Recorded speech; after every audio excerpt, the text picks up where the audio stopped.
Hey, what's going on, guys, on YouTube? Hope you guys are having a great week. I'm going to try something new for just a little bit.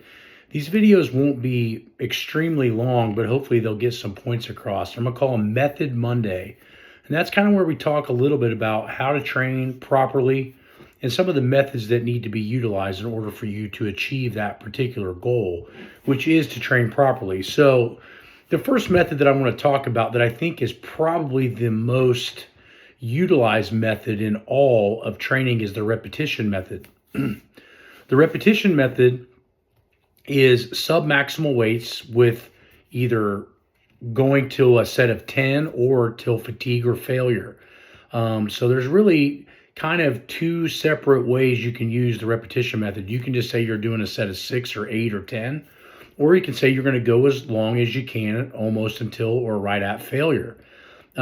Both of those can elicit progress depending on your particular position that you're at that particular time. Meaning, if you're a beginner, doing sets of 10 to a slight discomfort is going to cause hypertrophy and strength gains. But if you're an advanced athlete, you're probably going to need some more advanced level of tension in order for the muscle to respond.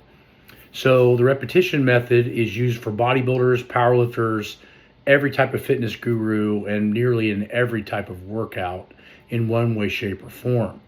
How do we utilize it at Winning Strength? Well, that's pretty simple. We utilize what we call winning warm-ups, which for those of you that have followed me for a long time know that that's 3 exercises done anywhere from 1 to 4 sets of 25 reps most of the time, unless it's unilateral movements.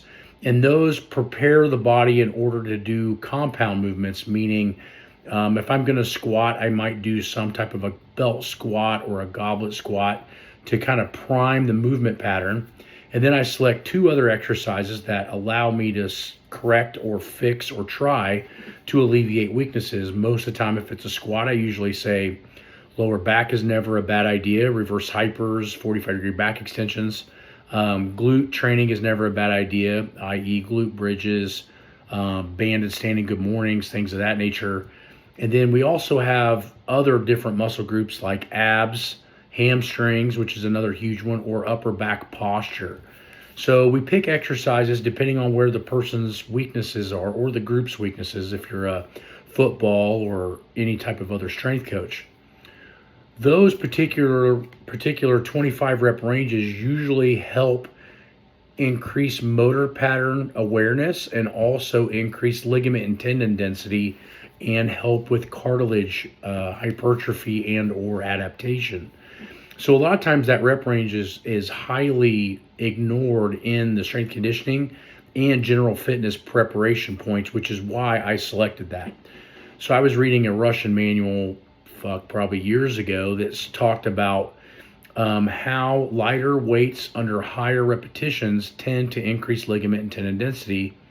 And as I started to increase my lifting strength, I started to realize that injury was going to happen unless I started to focus on these particular areas. So the winning warm-up was created about 15 years ago and experimented with. So that's one way we can use the repetition method. Another way is through accessories. Now, for accessory movements after your compound movement, usually those movements are selected and are done until 100% fatigue or failure.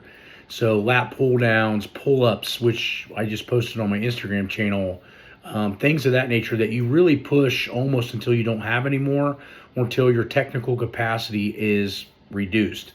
So those are the ways that we utilize the repetition method. Now in off-season training, we do compound movements over sets of 5, which I would consider the repetition method, only to develop work capacity.